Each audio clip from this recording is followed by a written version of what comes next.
Hello everyone, तो कैसे हो आप सब। आ गया हूँ मैं आज एक नई वीडियो के साथ। तो आज की वीडियो में हम बात करेंगे कि प्रोग्राम्स जो कि आप पढ़ सकते हो कनाडा में 2024 में और आने वाले सालों में।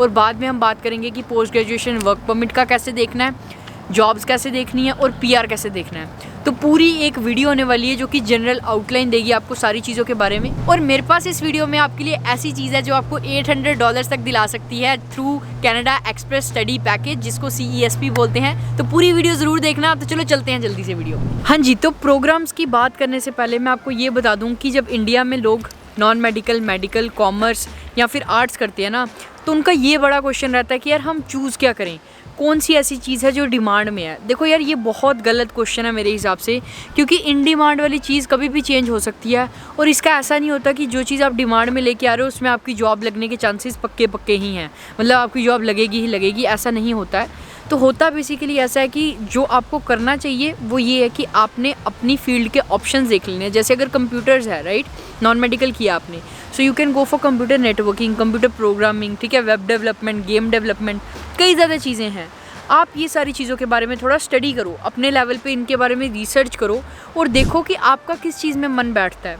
और जिस प्रोविंस में आप जाने का सोच रहे हो, जिस कॉलेज में आप जाने का सोच रहे हो, उसमें इस प्रोग्राम के कितने बंदे हैं जो यहाँ पे मतलब पढ़ रहे हैं। और ये आपको कैसे पता लगेगा, ये आपको बेसिकली लिंक्डइन से पता लगेगा। लिंक्डइन में आप अपना कोर्स सर्च करोगे, जो भी आपने सोचा होगा, वहाँ से जो भी बंदों ने उस कोर्स को परस्यू कर रहे होंगे या कोर्स से ग्रेजुएट हो चुके होंगे, वो बंदे आपको दिख जाएंगे और वहाँ से आप चूज़ कर सकते हो। सेम है बिजनेस में, अगर आपने जनरल बिजनेस पढ़ना है, बिजनेस अकाउंटिंग पढ़नी है, अगर आपका बैंक में जाने का मन है, बिजनेस फाइनेंस हो जाता है वो। अगर आपका CPA करने का मन है, जो कि CA होती है इंडिया की, उसमें आप फिर अकाउंटिंग की तरफ चले जाओगे। तो ऑप्शन जो है हर फील्ड में एंडलेस ऑप्शन है। किसी को भी ये पूछना कि कौन से प्रोग्राम की डिमांड है इज़ अ रॉन्ग क्वेश्चन। मेरे हिसाब से आपको बिल्कुल ऐसा नहीं करना चाहिए। The only thing I will suggest you, अपनी रिसर्च करो। मैं हमेशा यही बोलता आया हूँ। बट हाँ, इस रिसर्च पे आपके पास टाइम ज़रूर होगा करने के लिए, क्योंकि 12th के बाद हर एक बंदे के पास बहुत टाइम होता है, या फिर ग्रेजुएशन के बाद जब आपने आना होता है उससे पहले 6-7 महीने होते हैं। तो उस टाइम को यूटिलाइज़ करके you can think about it. अगर आपको कोई भी इस दौरान दिक्कत आ रही है तो आप हमेशा हेल्प ले सकते हो हेल्प से, जो कि एक बहुत ही ज़्यादा अमेजिंग प्लेटफॉर्म है, येट फ्री स्टूडेंट्स के लिए, ताकि उनकी एंड टू एंड जर्नी जो है बहुत ही ज़्यादा स्मूथ रहे। सेरेना विलियम्स जो है वो इनकी बहुत बड़ी इन्वेस्टर है और इन्होंने काफ़ी ज़्यादा स्टूडेंट्स को हेल्प की है अपने ड्रीम कॉलेज और यूनिवर्सिटीज़ में एडमिशन लेने के लिए। हेल्प जो है वो आपको गाइड करता है पूरा, मतलब आपके कॉलेज चूज़ करने से लेकर प्रोग्राम सॉर्ट आउट करने तक। उसके बाद आपकी स्टूडेंट वीज़ा अप्लाई करके आपका स्टूडेंट वीज़ा जब आ जाता है और फाइनली आपकी जो ट्रांजिशन है वो अपनी होम कंट्री से लेकर जहाँ पे आप पढ़ना चाहते हो, जैसे कनाडा, वहाँ पे हो जाए। सो बेसिकली शुरू से लेकर एक मेंटर जो होता है साथ देने के लिए, उसकी तरह आपकी हेल्प करता है, और वो भी बिल्कुल फ्री। हेल्प के जो कोचेज हैं वो बहुत ही ज़्यादा एक्सपीरियंस्ड है और लाइसेंस हैं कनाडा में, और वो ऑलरेडी कनाडा में ही है। तो इससे होता क्या है कि they know the demographics better, और वो आपको अच्छे से गाइड कर सकते हैं रादर देन इंडिया में आपको गाइड करने के बजाय जिन्होंने कभी कनाडा देखा ही ना हो। तो वो चीज़ जो है बहुत ज़्यादा हेल्प कर देती है। दूसरी चीज़ ये है कि अगर तो आप जनवरी 2024 के लिए एम कर रहे हो ना, तो this is the best time. तो हेल्प के CESP पैकेज में जो भी पुराने स्टूडेंट्स हैं या नए स्टूडेंट्स हैं वो एलिजिबल हैं। और उनको बेसिकली मिलेगा क्या, अगर तो आप इनके थ्रू जाते हैं देन आपको ये $800 कैनेडियन कैश देंगे, जिसको आप फ्लाइट्स के लिए यूज़ कर सकते हो, ग्रोसरीज, रेंट, कुछ भी, मतलब आते वक्त तो बहुत ज़्यादा खर्चे होते हैं। तो ये आपको थोड़ी सी जो है वो हेल्प कर देगा। दूसरी चीज़ है आपको फ्री इमिग्रेशन लॉयर देंगे ये, अगर आपको मतलब कोई भी दिक्कत आ रही है किसी भी चीज़ में, ताकि आपकी फ़ाइल जो है वो अच्छे से गो थ्रू करके A to Z सारी चेक हो जाए, जिसकी कॉस्ट ऑलमोस्ट $2000 तक हो सकती है। और लास्टली जब आपने पोस्ट ग्रेजुएशन वर्क परमिट भी अप्लाई करना है तो ये उसमें भी आपकी हेल्प कर देंगे, ताकि आपकी फ़ाइल जो है वो फ्री में आप अप्लाई कर सको और PR की एप्लीकेशन भी आप फ्री में लगा सको। तो बेसिकली शुरू से लेकर एंड तक आपकी कैनेडियन जर्नी में ये बहुत ज़्यादा हेल्प करेंगे। और यही मौका है, हरी आप जल्दी से जाके आप नीचे लिंक पे क्लिक करो और अपनी जो स्टूडेंट अब्रॉड की जो जर्नी है उसको शुरू करो विद हेल्प। जब आप डिस्क्रिप्शन में लिंक क्लिक करोगे ना, अपना रियल व्हाट्सएप नंबर और ईमेल ज़रूर डाल देना, क्योंकि they will contact you with in 24 hours, ताकि कुछ आपके डॉक्यूमेंट्स वेरीफाई कर सके, ताकि आपकी जर्नी जल्दी से जल्दी शुरू हो सके। और डॉक्यूमेंट्स जो होंगे वो बेसिक आपकी ट्रांसक्रिप्ट्स होंगी और पासपोर्ट होगा, इतनी कोई टेंशन लेने वाली बात नहीं है। Link is in the description, go check it out. तो अब हम अज्यूम करते हैं कि आपने प्रोग्राम सेलेक्ट कर दिया, आपकी जर्नी शुरू हो चुकी है। सेकंड जो सबसे बड़ी चीज़ आती है आपकी कैनेडियन जर्नी में, वो आता है पोस्ट ग्रेजुएशन वर्क परमिट। अब ये बेसिकली वर्क परमिट होता है जो आपको अलाउ करता है अपनी स्टडी के बाद कनाडा में काम करने के लिए, ठीक है ना। ये जो वर्क परमिट है बेसिकली आप अगर आप 1 साल का कोर्स लेते हो तो आपको 1 ईयर का मिलता है, अगर आप 2 ईयर्स का कोर्स लेते हो तो आपको 3 ईयर्स का वर्क परमिट मिलता है। तो देखो, तो अगर तो आप 12th के बाद आ रहे हो, मैं तो सबको यही सजेस्ट करता हूँ कि 2 ईयर्स का कोर्स लो ताकि आप 3 ईयर्स का वर्क परमिट ले सको and then you can use that work permit to kind of get into jobs. और जॉब्स वगैरह के बाद अगर आपने PR अप्लाई करना है then you can also apply PR। तो ये सारी चीज़ें जो हैं प्रोसेस बाय प्रोसेस चलती हैं। और पोस्ट ग्रेजुएशन वर्क परमिट के लिए आपको डॉक्यूमेंट्स क्या चाहिए? कुछ खास डॉक्यूमेंट्स नहीं चाहिए। जैसे ही आप ग्रेजुएट होते हो आपकी बेसिकली जो ट्रांसक्रिप्ट्स होती हैं, आपका लेटर ऑफ कंप्लीशन होता है, वो दोनों चीज़ मेन डॉक्यूमेंट्स होते हैं। बाकी सारी चीज़ें जो आपके पास ऑलरेडी होंगी, आपकी मतलब identity proofs and all those जो चीज़ें आपने स्टडी परमिट पे लगाई थी वही चीज़ें चाहिए होती हैं।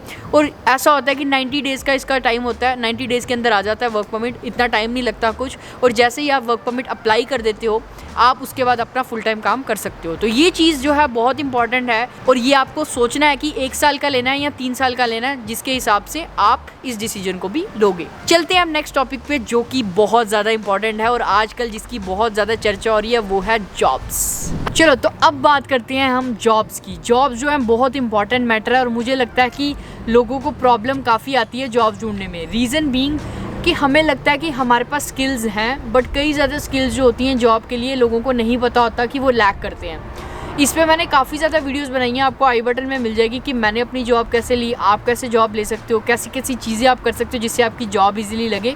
ये बहुत बड़ा मैटर है बट अगर हम इसको छोटे में पूरा कंप्रेस करने की कोशिश करें तो मैं तो यही बोलूँगा कि जब आप स्टूडेंट होते हो ना, आपने ये मेक श्योर करना है कि आपके पास एक गोल हो कि आपने इस जॉब को एम करना है या इस इंडस्ट्री में इस रोल को एम करना है या ऐसे सिमिलर रोल्स को एम करना है। देन आपने फिगर आउट करना है कि कौन कौन सी कंपनी है जो इन रोल्स को ऑब्वियसली ऑफर करती है। फिर उन कंपनीज़ के एम्प्लॉय के साथ कनेक्ट करना है लिंक्डइन पे और उनको पूछना है कि आई एम स्टिल स्टडिंग, मैं कैसे इन रोल्स में जा सकता हूँ। 3-4 चीज़ें हैं जो आपको बहुत ज़्यादा हेल्प करेंगी। पहली चीज़ है कि आपकी प्रोएक्टिवनेस और कम्युनिकेशन स्किल्स। जब आप स्टूडेंट होते हो ना तो आपके पास बहुत टाइम होता है इन चीज़ों पे वर्क करने का। जब आप स्टूडेंट से ग्रेजुएट हो जाते हो, जॉब लग जाती है, तब बहुत टाइम जो होता है वो बहुत डिफरेंट हो जाता है। आपके पास बिल्कुल टाइम नहीं बचता जॉब के बाद। तो स्टूडेंट लाइफ में जितना हो सके आप प्रोजेक्ट्स में हाथ दो अपना, आप कम्युनिकेशन स्किल्स पे काम करो, लोगों के साथ कनेक्ट करो, दूसरे बंदे जो दूसरे कल्चर्स के बंदे हैं उनसे बात करो, देखो कि लोग आजकल कर क्या रही हैं, रेदर देन अपने कुकून में बैठने से एक्सप्लोर द अपॉर्चुनिटीज़ जो आपके पास हैं। और जो भी आपकी फील्ड है उस फील्ड में जाके आप फिर सोचो कि मेरे को ये जॉब लेनी है और उसके लिए आपको शुरू से ही मेहनत करनी पड़ेगी। हाँ, टाइम लग सकता है, कई बार ऐसा होता है कि 1 महीना, 2 महीने, 3 महीने लग सकते हैं, बट हाँ ये चीज़ है अगर सोचा हुआ उस जॉब के लिए तो फिर यार पीछे नहीं हटना। जैसे अब मैं अपनी एग्जाम्पल देता हूँ, अगर किसी बंदे ने IT की पढ़ाई किया, अब उसने सोचा हुआ कि मैं अभी चाहे टिम हॉर्टन्स पे काम कर रहा हूँ पर मेरे को आगे IT की पढ़ाई करनी है, तो नो मैटर वट आपको साइड पर सर्टिफिकेशंस करनी पड़े, अपने आप को अपस्किल करना पड़े, चाहे कॉलेज के बाद आपको अपना खुद टाइम लगाना पड़े चीज़ों पे, वो चीज़ ज़रूर चाहिए होगी, तभी आपको यार अच्छी जॉब मिलेगी। ऐसा बिल्कुल नहीं है कि आप ग्रेजुएट होगे और आपके आगे मतलब जॉब ऐसे होगा कि ये जॉब आप ले लो, ऐसा नहीं होता है। मैं आपको सीधे स्ट्रेट बता दूं, आपकी जो है काफ़ी ज़्यादा लेवल्स पे आपकी परीक्षा होगी और you have to be like कि ऑन टॉप ऑफ एवरीथिंग, तभी आपको अच्छी जॉब लगेगी। हाँ जी, तो लास्ट चीज़ की बात करें वो है PR। देखो यार, PR का ऐसा है कि आपको ऐसी प्रोविंस देखनी है जहाँ पे मतलब PR थोड़ा इजी हो। अगर तो आप 12th के बाद आ रहे हो तो टोरंटो देखना is not a wise idea अगर आपको PR दिमाग में रखना है तो मेरे हिसाब से आप ऐसी प्रोविंस शुरू से ही चूज़ करके आओ।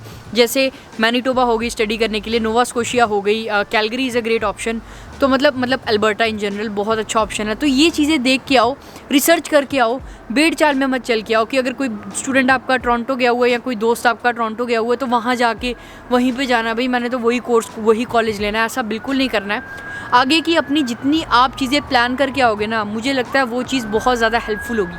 पहले कैसा होता था यार, हमें पता नहीं होता था। आजकल you have all the information on internet, जहाँ पे आप सीख सकते हो, जान सकते हो, बड़ी ज़्यादा चीज़ें समझ सकते हो। अब 10-15 यूट्यूबर्स होंगे जिनकी जर्नी पूरी डिफरेंट रही होगी, you can learn from that journey और उस हिसाब से अपना रोड मैप तैयार कर सकते हो। तो ये चीज़ पहले नहीं होती थी। जब मैं आया था मुझे कुछ नहीं पता था कि मतलब कैसे चीज़ें वर्क करेंगी, क्या मैं करूँगा, तो वो चीज़ है। बट हाँ, आज मेरे पास PR भी आ गया है, जॉब भी है अच्छी, तो टाइम टू टाइम में जितना आप दूसरों की जर्नी से सीख के अपना गैप कम कर लेते हो ना, वही चीज़ का मेन रीज़न रह जाता है कि हमने कुछ सीखा। तो मेरा तो यही मोटिव था कि आपको शुरू से एक जर्नी का आइडिया दे दूं कि ऐसी ऐसी जर्नी वर्क करेगी। उम्मीद करता हूं आपको वीडियो अच्छी लगी होगी। अगर अच्छी लगी तो यार लाइक ज़रूर कर देना, सब्सक्राइब कर देना, और आगे आपको किस चीज़ के बारे में वीडियो चाहिए वो भी कमेंट करके बता देना। मैं किसी एक टॉपिक को डिटेल में भी जाके एक्सप्लेन कर सकता हूँ। जॉब से मैंने ऑलरेडी बहुत वीडियोज़ बनाई हुई हैं, नीचे आपको डिस्क्रिप्शन पर मिल जाएगी। लास्टली बस इतना ही बोलूँगा, thank you so much for your support. और अगर आपको हेल्प के बारे में कुछ भी जानना है, नीचे आपको लिंक मिल जाएगा डिस्क्रिप्शन में। Thank you so much and have a good day.